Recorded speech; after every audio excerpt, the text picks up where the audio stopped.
Bonjour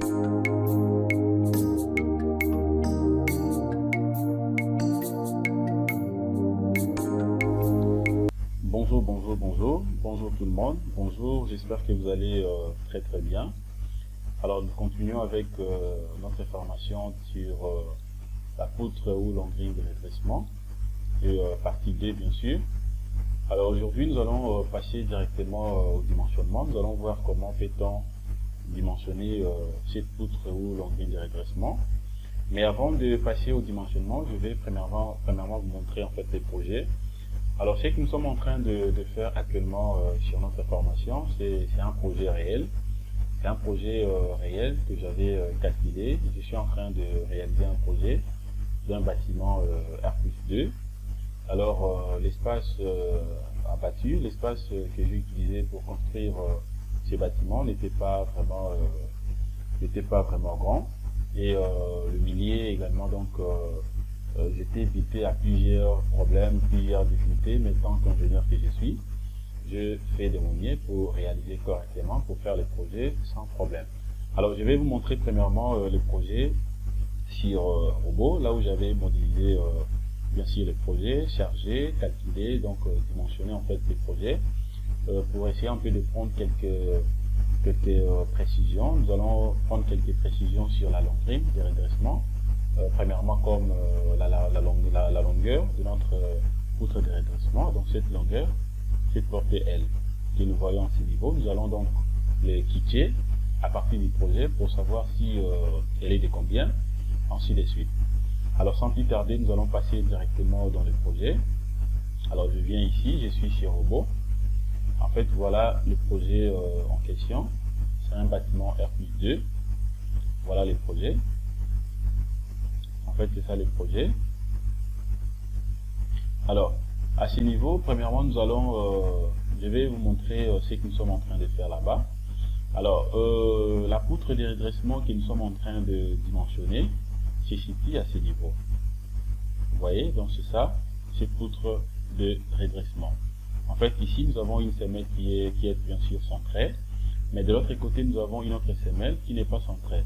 C'est que nous appelons la semelle excentrée. Voilà, la semelle excentrée se situe à ce niveau. Le point A que j'ai représenté ici, le point A que vous voyez ici, je peux même l'encercler. Voilà, le point A que vous voyez ici, c'est ça le point A. Voilà, c'est ça le point A, je suis ici le point A.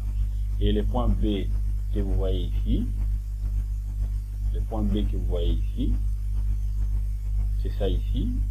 Au niveau du point B. Donc au point A ici, nous avons la semelle excentrée. De la semelle excentrée, c'est ici, c'est à ce niveau, à ces points. Et au point B, ici, nous avons une autre semelle qui est bien sûr centrée. C'est à ce niveau que nous avons cette semelle centrée. Voilà la semelle centrée. Alors, les deux semelles excentrées et centrées sera relié, peut-être nous avons dit, par une poutre de redressement.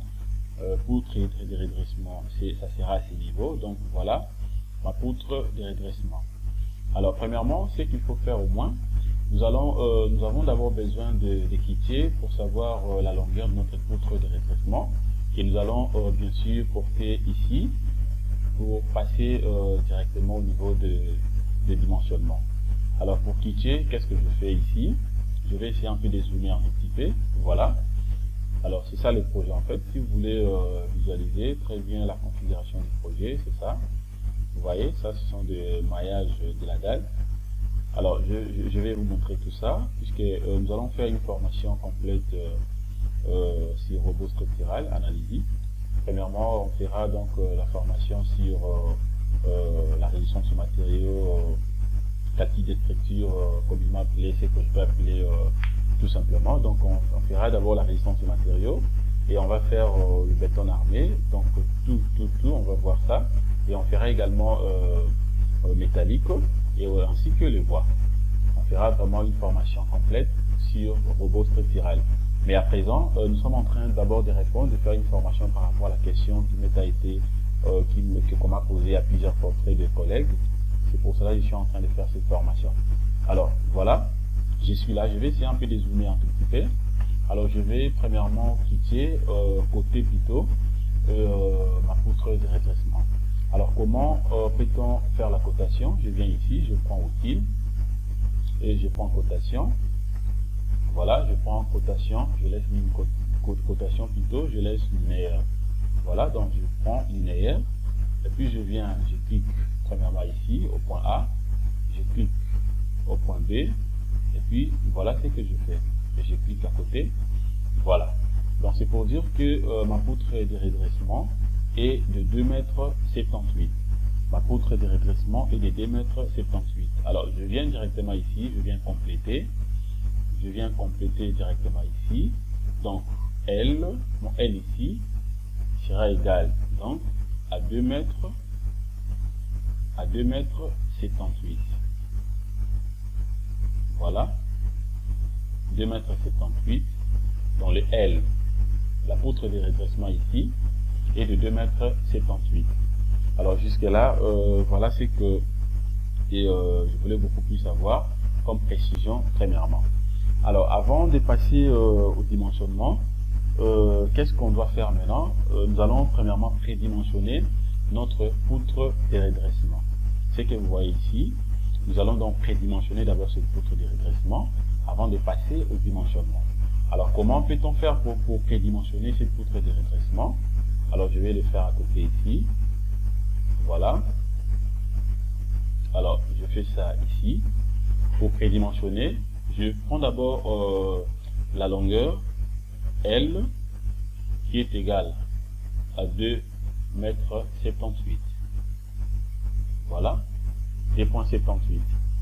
Alors que je vais convertir bien sûr en centimètres, puisque je vais dimensionner directement en centimètres. Donc ça dit 2,78 va me donner directement 278 cm, qui est égal à 278 cm. Voilà, 278 cm. Alors par la formule, comment peut-on dimensionner? Alors pour les conditions de rigidité, alors nous savons que pour prédimensionner notre poutre de redressement, donc la hauteur H doit être supérieure ou égale à L sur 10. Voilà, ça c'est pour trouver la hauteur de ma poutre de redressement. Alors qu'est-ce que je fais? Je peux directement remplacer pour aller rapidement. Alors ceci implique, j'aurai donc H sera égal à L. L c'est combien? C'est 278 cm.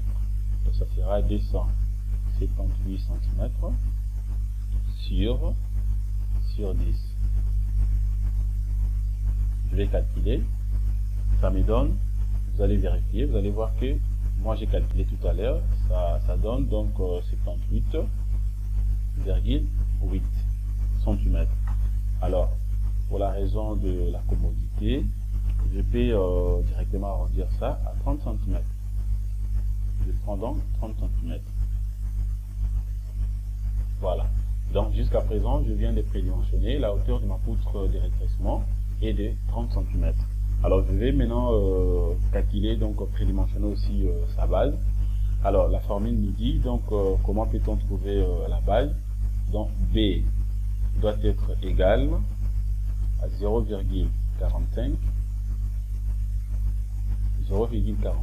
multiplié par H. H qui est bien sûr la hauteur. Alors comme H est déjà trouvé, nous allons justement remplacer. Ceci en pique.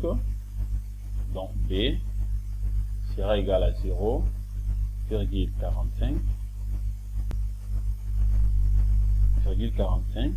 Ça sera multiplié par 30, qui est la hauteur. Multiplié par 30. Et ça me donne combien? Ça donne 13,5 cm. Que je peux directement arrondir justement à 15 cm. Voilà, donc je viens de calculer, de prédimensionner ma poutre de redressement et j'ai trouvé sa hauteur qui est de 30 cm et sa base qui est de 15 cm. Alors c'est ce qui implique dans la section, ma section de ma poutre de redressement sera donc de 15 comme la base, de 15 fois 30, 30 qui est la hauteur. Voilà. Voilà, donc c'est ça ma section prédimensionnée, ma section trouvée de ma poutre de redressement. Alors jusqu'à présent, j'ai déjà prédimensionné donc ma poutre de redressement. Je peux passer au niveau, je peux passer directement au dimensionnement. Alors avant de passer au dimensionnement, qu'est-ce qu'il faut faire premièrement? Nous allons d'abord compléter donc les forces, dans les vraies valeurs de force que nous avons calculées. Concernant tout ce que je vous ai montré ici, les formules, comment peut-on calculer tout ce que j'ai montré ici, les forces. Donc si vous calculez ça, vous allez trouver des valeurs selon les projets que vous êtes en train de traiter. Alors moi, je l'ai déjà calculé. Alors quand j'ai calculé, donc j'ai trouvé, voilà ce que j'ai trouvé. C'est ce que je vais mettre à ce niveau. Voilà. Concernant les forces. Alors, premièrement, d'abord j'ai trouvé le FZ1. Le FZ1 qui est égal à 410,20 kN.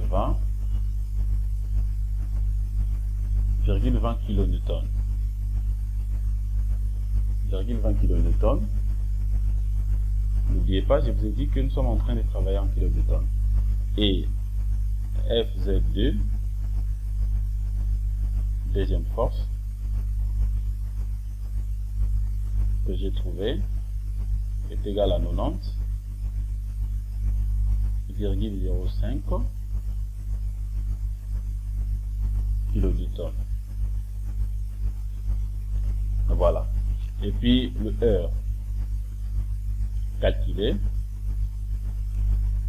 est égal à 150,12.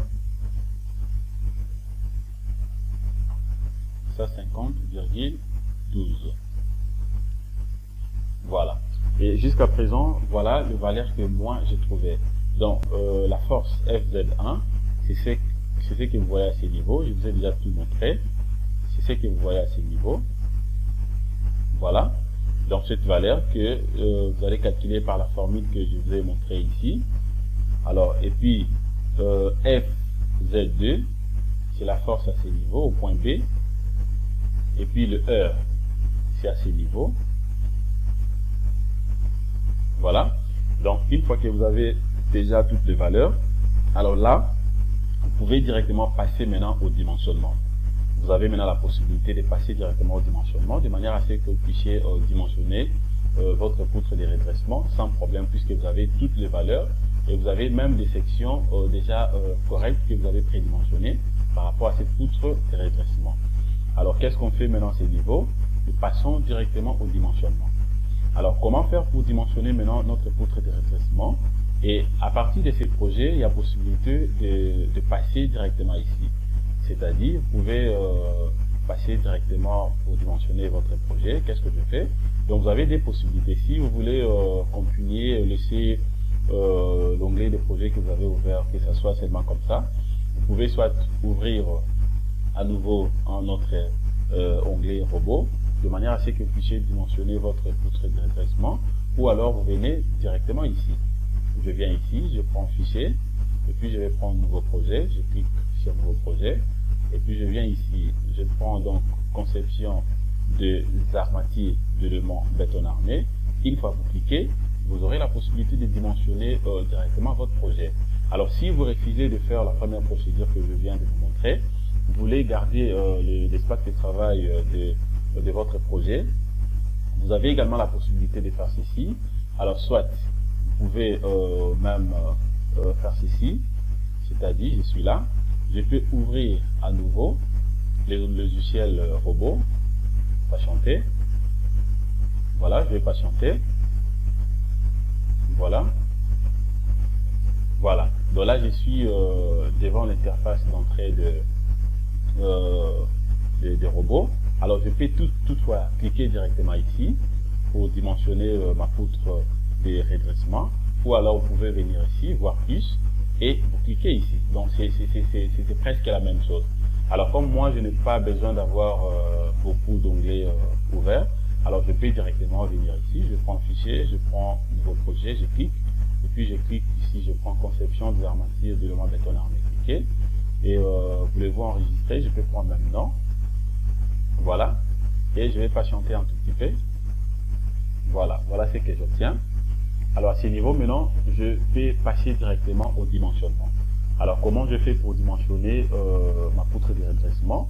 Je viens premièrement ici, je prends une nouvelle poutre, cliquer, je vais patienter. Voilà. Alors je viens d'abord introduire mes sections prédimensionnées. Je sais très bien que ma base est de 15 cm, je mets 15 cm et la hauteur c'était de 30 cm. Je mets 30 cm. Voilà. Et puis ici, voilà, je viens ici, je peux écrire poutre de redressement ou longueur de redressement. Voilà. Et origine, je laisse 0,0. Je laisse tout comme ça par défaut et puis j'applique. Je vais appliquer et puis je ferme ça. Et puis je viens maintenant ici. À ce niveau, maintenant je viens ici à travers. En travers ici, je clique travers. Ici, je modifie rien. Je laisse ça comme ça puisque je suis en train de traiter une poutre de redressement qui a une seule travers. Donc en fait, c'est ça. Comme je n'ai qu'une seule travers, je laisse ça comme ça. Et puis je clique ici, je prends travers. Et je viens maintenant introduire ici donc la longueur de ma poutre de redressement. Alors, je clique, je vais double-cliquer. Je sais très bien que la longueur de ma poutre de redressement est de 2,78 m. Ici, c'est 1 mètre, donc je vais introduire 2,78. 2,78. Je fais OK. Voilà. Alors, au niveau des appuis, maintenant, je vais modifier. Je sais que les appuis de mon projet, les appuis, en fait, ce sont des colonnes. Et disons comment, la base de ma colonne est de 20 cm. C'est que je mets de part et d'autre, à gauche, tourne à droite, 20, 20, et puis je vais appliquer. J'applique, voilà, et puis je ferme. Voilà ce que j'obtiens. Voilà ce que j'obtiens.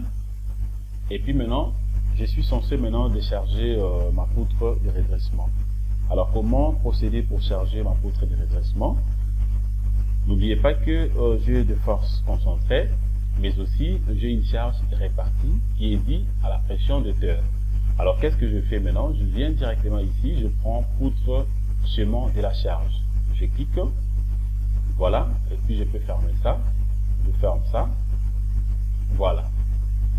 Voilà, je suis là. Alors qu'est-ce que je fais maintenant à ce niveau?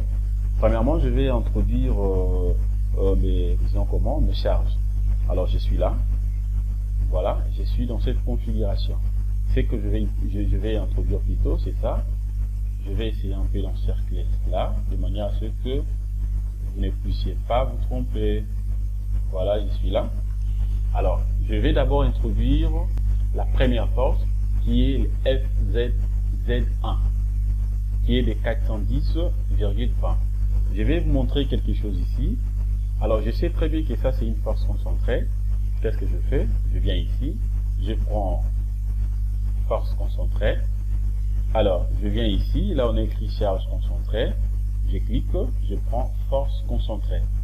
Je clique, force concentrée. Nature, ça sera permanente. Sous nature, je laisse comme ça structurelle, voilà. Et puis position, ça sera haut, je laisse comme ça par défaut. Repère, je laisse comme ça. Direction toujours Z, je laisse. Coordonnées absolues, c'est bon, je laisse. Les coefficients gamma que vous voyez à ce niveau, c'est là où ça pose beaucoup plus de problèmes.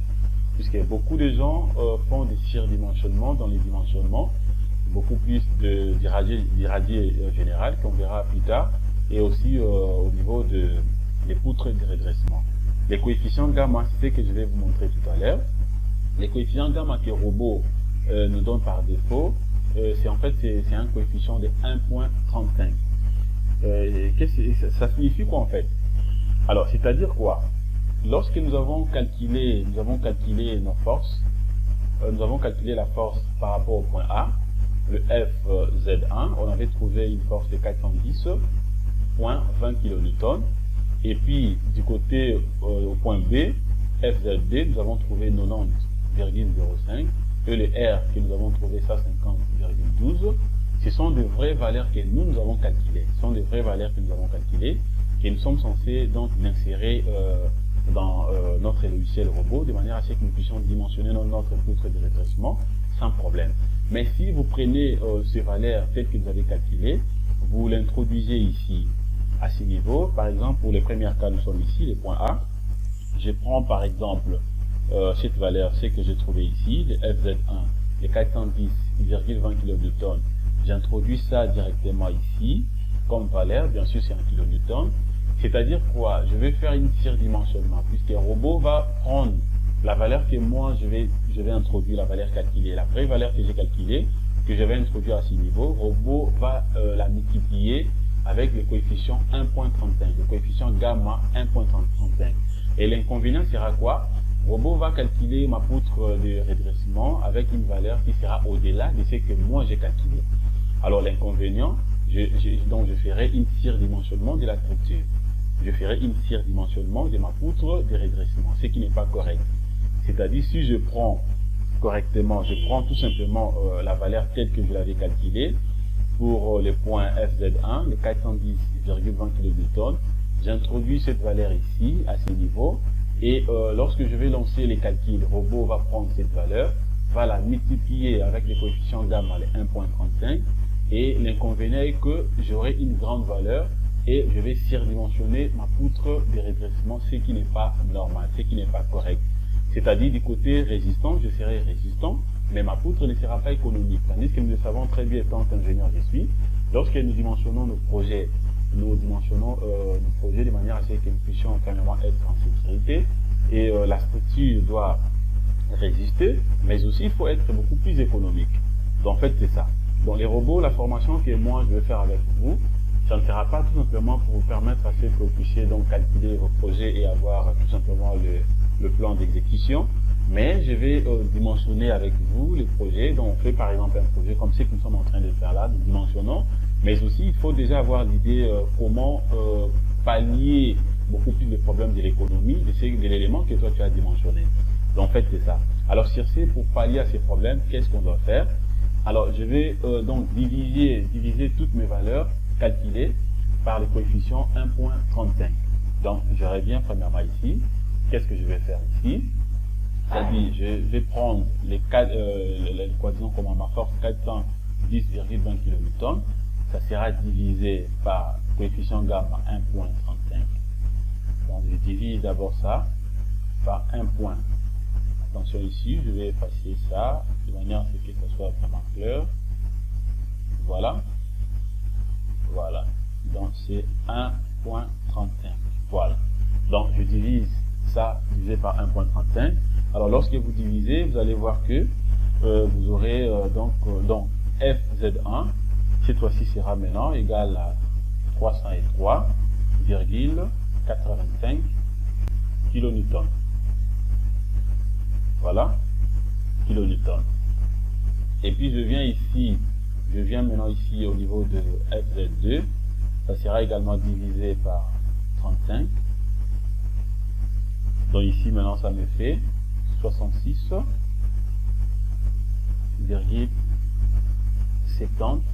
kN. Voilà. Et enfin, je vais diviser aussi les heures. Ça sera divisé par 1.35. Voilà.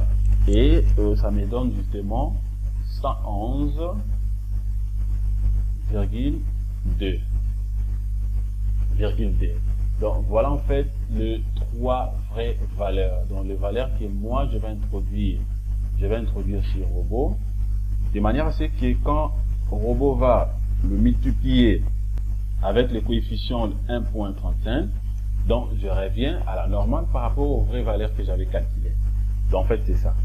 Alors je vais introduire d'abord la première valeur au niveau de l'effort FZ1 qui est de 303,85 kN. Je rentre maintenant ici, je viens ici, donc x00, je suis là. Je vais d'abord introduire ma force ici. J'introduis ma force qui est de 303,85 kN. Voilà, donc c'est à dire que si vous prenez 303,85 kN, vous multipliez cette valeur par le coefficient 1.35, vous allez trouver la vraie valeur que j'avais calculée de 410,20 kN. Donc, c'est-à-dire que là, il n'y a pas un surdimensionnement. Donc, voilà ce que j'ai. Et puis, qu'est-ce que je fais maintenant? Je fais, dès que j'ai ça, alors, qu'est-ce que je fais maintenant à ce niveau? Je vais maintenant appliquer. C'est juste question d'ajouter. Une fois que vous ajoutez, vous aurez directement la force. Voilà. Et vous ajoutez, lorsque vous ajoutez, voilà, je viens d'obtenir ma force au point A. Alors, je vais introduire maintenant la deuxième force au point B. Au point B, qu'est-ce que je fais? Je suis toujours là. Au point B, ça sera toujours force concentrée. Je laisse tout comme ça par défaut. Je viens maintenant ici. Je vais introduire sa valeur ici. Sa valeur ici, ça sera donc 66,70. 66,70. Voilà, c'est ce que j'ai introduit ici, 66,70. Alors, donc, vous introduisez justement dans la valeur que nous avons, dans la vraie valeur que nous avons divisée par le coefficient gamma 1.35. Dès que vous avez ça, vous introduisez directement et puis vous aurez donc en fait la possibilité d'avoir cette force et vous appliquez directement. Lorsque vous appliquez, voilà, je viens d'obtenir ma deuxième force. Alors ça reste que j'introduis maintenant cette valeur. Ça, j'ai déjà ça, et ça, je vais maintenant introduire le heure. Alors, qu'est-ce que je fais maintenant pour introduire le heure? Je fais la même chose, je suis là. Je vais maintenant introduire heure. Alors, je viens ici. Je prends au linéaire. Je sais très bien que, donc ici, je dois avoir une charge linéaire répartie. Donc, je prends premièrement d'abord linéaire ici, et puis je viens ici. Je viens ici, je prends une charge répartie, alors qu'est-ce que je fais maintenant à ce niveau? Et une fois que vous prenez dans la charge répartie, dans nature je laisse toujours permanent, donc je laisse tout par défaut permanent, et au niveau des positions ici je vais modifier, ça ne sera pas haut, ça sera position, ça sera bas. Puisque nous sommes au niveau, nous voulons maintenant introduire notre répartition, donc c'est-à-dire la pression de la Terre, notre répartition de charge qui est liée à la pression de la Terre, qui vient donc du bas vers le haut. Donc c'est pour cela, position ici, il faut prendre bas. Je prends la position bas, je laisse repère local, je laisse ça comme ça par défaut, et puis je viens maintenant ici, je viens maintenant à ce niveau ici, je vais maintenant introduire ma force ici. Et attention, je n'avais pas montré ici, c'est-à-dire que ici, unité à ce niveau, donc c'est kilonewton. C'est kilonewton, justement, c'est kilonewton par mètre. Hein. C'est kilonewton par mètre à ce niveau, kilonewton par mètre. Voilà, c'est ce que je vais introduire ici. Alors je viens ici, je vais introduire le R qui est de 111,2. Voilà, 111,2. 111,2. Alors, au niveau des positions, maintenant ici, X sera égal à 0, 0. Et puis, au niveau des points B, du point B ici, c'est-à-dire, je vais introduire maintenant la largeur de ma poutre, donc plutôt la largeur de ma semelle. La largeur de ma semelle ici, elle est de 1.20, après prédimensionnement, 1.20. Et puis maintenant ici, je vais, attention ici, avant d'ajouter, vous voyez ce que je viens de faire. Alors, je viens d'ajouter comme ça. En réalité, la configuration n'est pas normale. La configuration n'est pas normale puisque, je ne sais pas ce que vous êtes en train de remarquer, le force que moi je viens donc d'appliquer ici n'a pas respecté la direction ou la position que j'ai introduite à ce niveau. C'est une force qui vient donc du haut vers le bas. C'est une force qui vient du haut vers le bas. C'est comme si que c'est une force qui vient solliciter notre poutre de redressement du haut vers le bas. Tandis que ce que je suis en train d'introduire ici, le heure, en fait, c'est une force qui est due à la pression de la Terre. La pression de la Terre, donc, en fait, c'est une réaction. C'est une réaction qui est due à la pression de la Terre, donc c'est-à-dire que c'est une réaction qui vient du bas vers le haut. Alors, pour modifier, pour corriger ce que je viens d'obtenir ici, qu'est-ce qu'il faut faire au moins? C'est juste question d'introduire les signes négatifs. J'introduis les signes moins et puis je fais Enter. Voilà, quand je fais Enter, là maintenant c'est correct. Voilà ce que j'obtiens jusqu'à ce niveau. Là maintenant c'est correct. Là maintenant c'est correct. Donc voilà ce que je viens d'obtenir. Donc jusque là nous venons donc décharger notre poutre de redressement et nous voulons maintenant passer à l'étape suivante qui consiste justement le paramétrage des dimensionnements. Alors puisque nous sommes en train de voir ici, nous sommes déjà presque à 30 minutes, nous allons nous arrêter à ce niveau et nous allons passer directement à la partie suivante. Donc ça sera maintenant la troisième partie pour terminer notre formation avec la longuerie de redressement. Je sais que les vidéos que je suis en train de faire tout à l'heure, c'est un peu long, mais je le fais exprès de manière à ce que vous puissiez vraiment maîtriser, de manière à ce que je puisse vous expliquer correctement. Je pourrais le faire même dans 10 minutes, mais pour ne pas permettre à ce que mes abonnés ne puissent pas maîtriser tout ce que je suis en train de dire, c'est pour cela que je jugeais bon de faire en fait de longues vidéos, mais quand même qui sera vraiment explicite plutôt, de manière à ce que vous puissiez donc maîtriser. Merci beaucoup, c'était de la part de Jean-Sylvain Kunga, ingénieur en bâtiment et travaux publics. Merci de votre disponibilité. Passez une excellente journée. À tout à l'heure. Au revoir.